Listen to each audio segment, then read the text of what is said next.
Hello YouTubers, Alaska Prepper here. So I've been taking a look at this a little closer here lately, and I thought it appropriate for me to put out a video about this. The time to prepare is now, ladies and gentlemen. It really is. I'm not fear-mongering. I'm just going to put out what these articles have to say, and these articles have information that it's not made up information. It's information that scientists have actually been working on for a long time that has really been kept from us by the mainstream media. They don't want you to know that you need to prepare. That's what I'm doing here. It's just telling you that you need to prepare. And I wish I was wrong. I wish these people are wrong. But I really don't think they are. I think we are going to head into a grand solar minimum, which is going to have a very big effect on how much crops we can harvest. Not as a nation, but as a world. And think about it, ladies and gentlemen. What are we? What are humans? What are animals? We are energy. What do we need in order to stay alive? We need energy. Energy in the form of food and nutrients. How do we get that energy that we need to stay alive? We grow plants, vegetables, fruits, grains.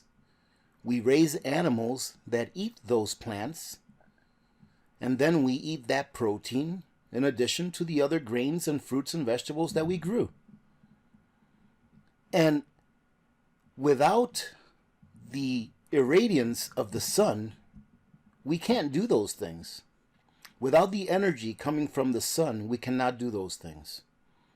So when I say that it is predicted that we are going to be entering into a grand solar minimum, it is of great concern, because what that means is that the energy that the sun provides the earth in order for life to be sustained, in order for us to be able to grow food, is going to be less.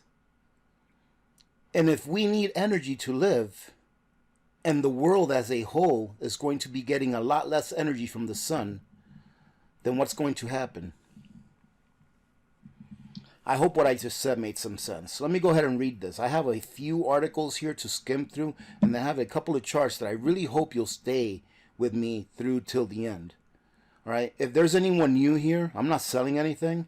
I'm just putting this information out there because I think people need to wake up to the fact that our world is going to change for the rest of our lifetime.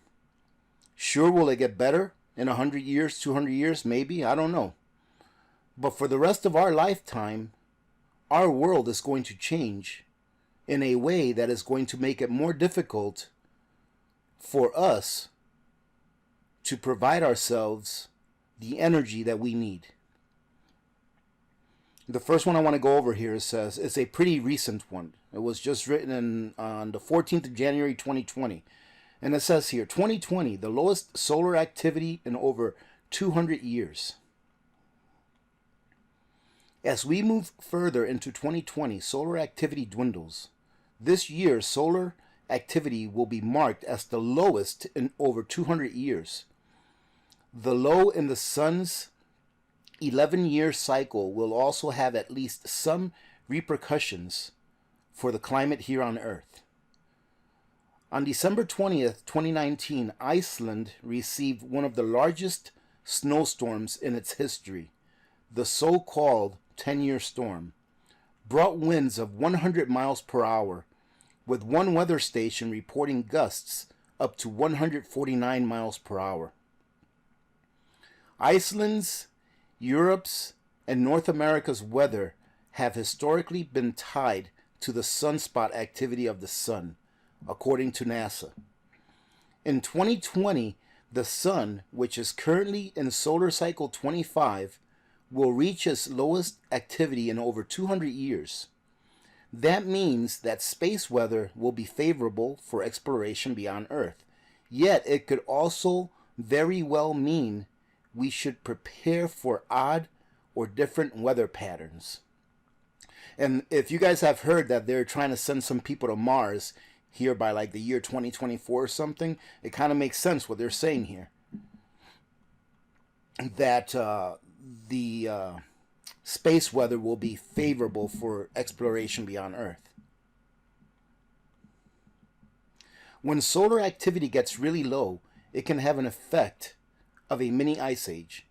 The period between 1645 and 1715 was marked by a prolonged sunspot minimum, and this corresponded to a downturn in temperatures in Europe and North America. Named after astronomers Edward Maunder and his wife Annie Maunder, this period became known as the Maunder Minimum. It is also known as the Little Ice Age.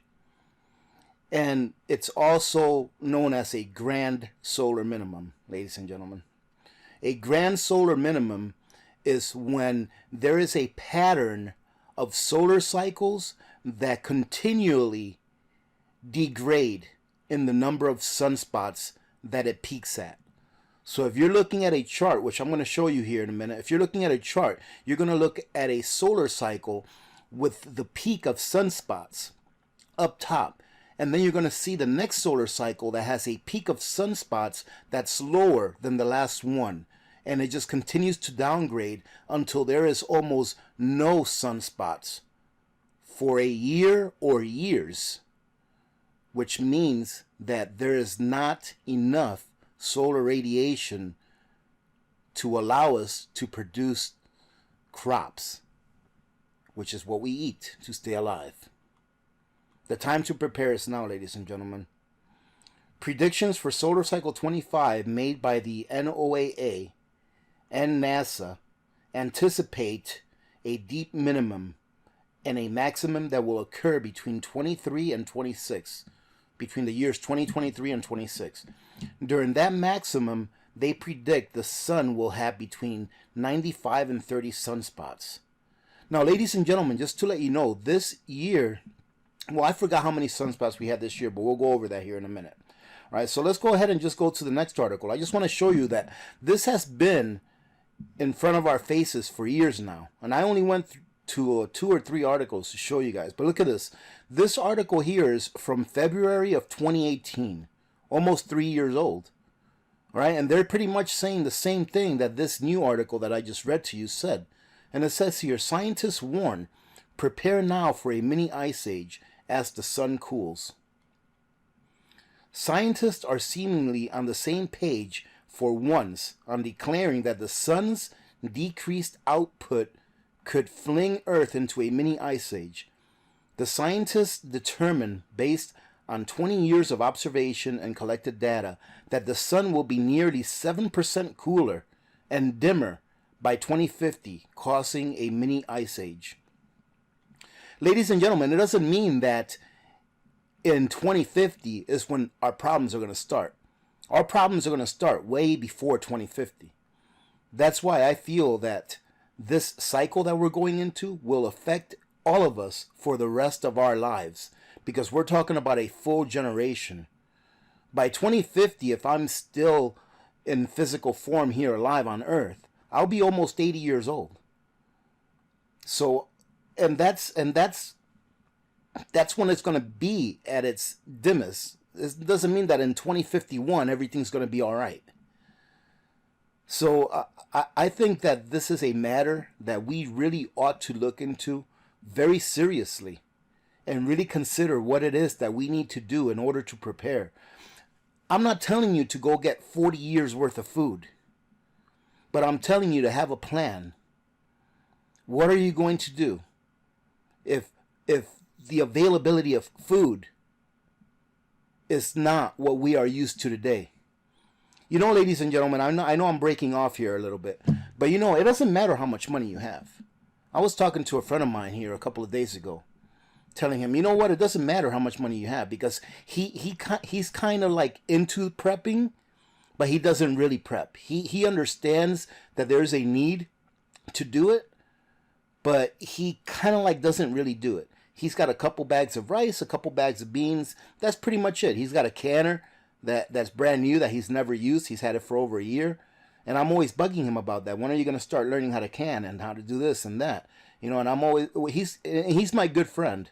You know, so when I say I'm always bugging him about it, it's not like I'm preaching to him, but I'm, you know, trying to tug him and to get him to actually get a little serious about this because he has a family. And it doesn't matter. And I told him, I said, it doesn't matter how much money you have. You can be a millionaire. Because like the Ice Age farmer says, you can't print food. If it's not there, it doesn't matter how much money you have. And I told him, look back in history in World War II. You know, it didn't matter how much money you had. They gave you a ration book. And you were allowed to purchase what you had on that ration book. If you had 3 coupons for a pound of butter that month, then guess what? It doesn't matter how much money you had. You were only going to be able to get 3 pounds of butter that month because that's how many coupons you had. You still had to pay for it. So if you have a lot of money, it's not an issue that you have to pay for it, but you're still only going to be able to get that. So, you know, I'm not telling you what to do, but if I have a lot of money, I would rather turn that money into stuff that's going to last a long time and into storable food that's going to last a long time. And by all means, if you don't know how to do pressure canning or canned foods and jams and meats and all that stuff, learn how to do it and rotate that stuff. That way you can eat cheaper tomorrow. And it says here, according to Money Control, a research team based at the University of California in San Diego believe that they have figured out a way to track the sun's 11-year cycle. Our sun goes through an 11-year cycle where it experiences active and rather quiet periods, known as the solar maximum and solar minimum. Now the researchers believe they have worked out when the next solar minimum could occur. During a solar minimum, the sun's magnetism decreases, fewer sunspots form, and less ultraviolet radiation actually makes it to the surface of the planet. These conditions mean the sun's surface appears clearer and becomes dimmer. According to the study, conditions in the next cold period, labeled as the grand minimum, could be similar to those experienced in Europe in the middle of the 17th century, back when the river Thames froze as a result of the extremely low temperatures. Low temperatures also caused the Baltic Sea to freeze in 1968. And what they're not telling you in these articles, ladies and gentlemen, what they're not telling you is what effects is it going to have on our food production. Right? These articles are out here, but they're not telling people what effects it's going to have. They're telling them, oh, the rivers are going to freeze and it's going to get a little colder. And people are like, you know, the average layman is going to be like, oh, well, the rivers freeze every year. What's the big deal? You know, they're not telling people our food production is going to be heavily compromised because we are not going to be getting the radiation or the solar radiance from the sun that we normally get, that we need in order to produce the amount of food that we need to produce to feed the world. Now, already in the world, about 1/3 of the world goes hungry every day. What's going to happen when food production drops, you know, by 20% a year or by 30% a year? What's going to happen when we have a year without a summer, which means that we will not have the conditions to grow anything? Sure, there's going to be a few people here and there that would have thought ahead and had greenhouses and maybe had indoor vertical, you know, planting and all that kind of stuff. But that's only a few people. Let's take a look at another one. This is another one from 2018 that says, scientists say sun may become 7% cooler by 2050 and warn of a mini ice age. And the reason I'm bringing up these different articles, ladies and gentlemen, is to show you that it was not just one article that was put out there. It's just not one publication that put this out there. It's several different publications that put this out there from different studies. And it says here, on the basis of 20 years of observation and collected data, scientists have calculated that the sun will be nearly 7% cooler and dimmer by 2050, which could result in a mini ice age. A research team based at the University of California in San Diego believes that they have figured out the way to track the sun's 11-year cycle. This sounds like the other one I just read you. But I just want to show you that there's different publications putting out this information. But how many of you have heard this in the mainstream media? The average person does not know what is coming. We just have been let down. We have not been educated on what is coming. And I wanted to show you this. This is how the sunspots are tracked. Okay, and if you go back to these years, you can see that the temperatures during that year were higher or lower or whatever, right? So if you take a look at this, if you can see my little mouse thing here, we're in solar cycle 22 here in 1990, and you can see that the height, the peak of that solar cycle, we had almost 300 days of sunspots. Okay, almost 300. It's probably about 290 something, right, or 290. Then we come down here to solar cycle 23, which is in the 2000s, early 2000s. And you can see that the peak was probably about 240 or so, somewhere in that area, right? This is the peak. And if you see this curve here, this is like the mean, right? The middle one is like the mean, like the average, all right? And then if you come to cycle 24, which is the one that we're just now coming out of, we're over here, right here. If you go to cycle 24, the peak was probably about 150 or so. Okay? Or I think I misstated myself. I said days of sunspot, not days. How many sunspots there were in that year, okay? Not days of sunspots. So anyways, if you can see here, we're about 140 or so. That was our peak. But if you take a look at this chart, all right, if you're not used to looking at charts, charts are all the same. It's just a sine wave, right? It's a sine wave. You see, look at how perfect nature is. It's just a sine wave that goes up and down. It's a formula. It's a formula that ends up where it started. All right, so we started here. We're going down. We're going up. We're going down. We're going up. But the key to this graph is look at where the trend is going. It's going from up to down. And we are here in the very beginning of solar cycle 25. Let's take a look at this. And here is what is predicted for solar cycle 25. The peak of solar cycle 25 is going to be about 115 sunspots, plus or minus 10. Now, ladies and gentlemen, don't let this chart fool you. It's not going to be similar to cycle 24. It's going to be lower. I said the peak. This here, the top of this yellow line here, represents this part of the chart. Okay, that's the peak, which means that the mean, which is this dark line here, the mean is probably going to be around here. It's probably going to be around here, the mean, which means that we're going to get a lot less sunspots during solar cycle 25 than we did during solar cycle 24.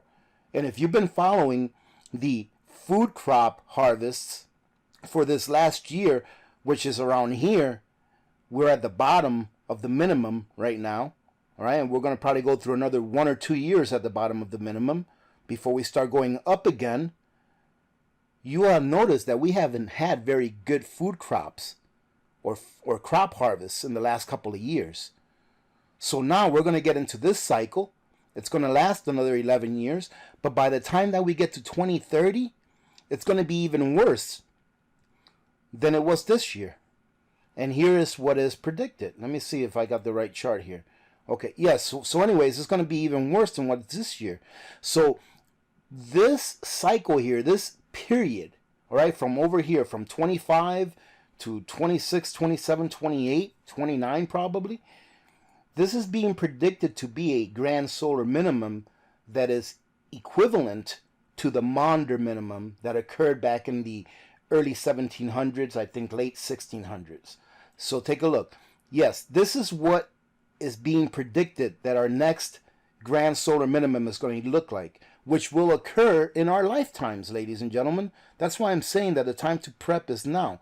Look, this is what it's supposed to look like.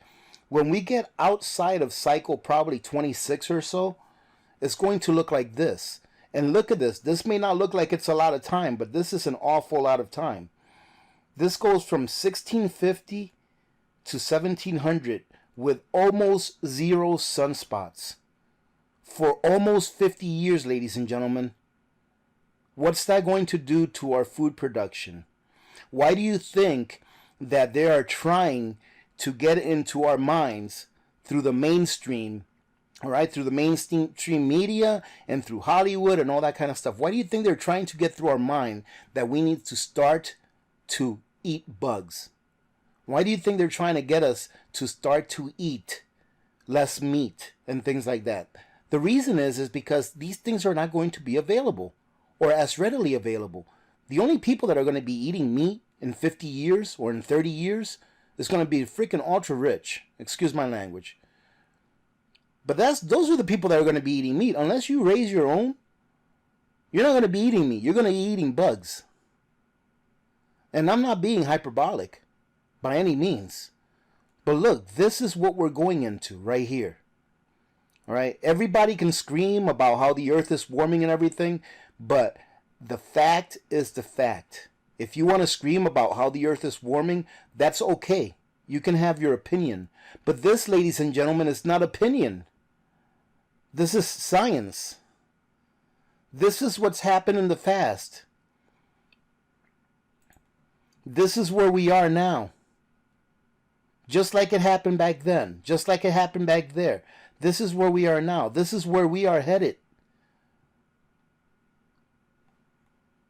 And unfortunately, this is where we are going to be. And some people may say, well, that's 20, 30 years from now. No, ladies and gentlemen, that's tomorrow. Only because we're going to be at the very bottom of the grand solar minimum during this time doesn't mean that there is a lot of pain before we get there. This is just, hopefully by the time we get here to this area, hopefully we will have had adapted and have put things into place that will help us to feed ourselves as a world. Not even just as a unit, as a world. But on the way down, it's going to be painful. I unfortunately think that people will perish. So ladies and gentlemen, you need to start preparing today.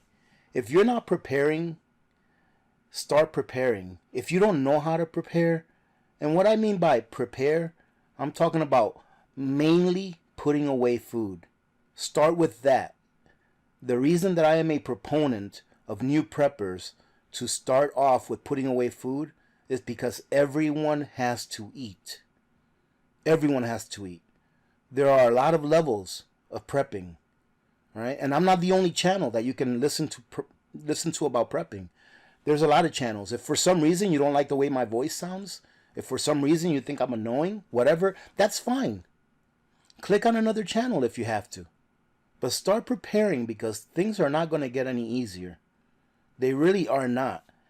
We are going to be fooled here in another 3 or 4 years. We're going to be fooled into thinking that things are getting better, because we're going to be going into the maximum.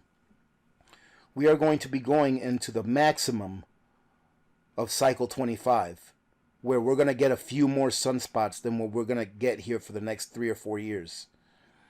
So we're going to be fooled into thinking that things are going to get better. And then we're just going to drop even steeper. We're going to have an even steeper drop for a longer time. And then it's going to get even worse until we get here. So ladies and gentlemen, I hope that you heed the warning. I hope that you are prepping. If you are new to prepping, or if you're not even prepping, consider subscribing to this channel. My mission is to allow people to get some information, not only from myself, but from our community. We have an outstanding community of like-minded people that don't put you down, but instead give you a hand up. We're not here to criticize each other just to put you down. If you have criticisms, by all means, leave them, but leave a solution. And that's what we're about here at the Alaska Prepper Channel. We want to help each other out, because we can see what's coming down the road. And this is just one aspect of what's coming. I mean, we have all the other things that can happen. Geopolitical, things that can happen. Natural disasters that can happen. with fires, like the fires that are going on in Australia, the fires that we had this year in California, the earthquakes, the volcanoes that are starting to pop off now, which is another symptom of a solar minimum, is volcanoes and earthquakes. Right? So it's not just about this. Right? You're not supposed to be prepping just for this. It could be for anything. All right? So consider subscribing, consider becoming part of our community. And if you are an experienced prepper, by all means, we definitely welcome you, because we would love for you to share your experience with us.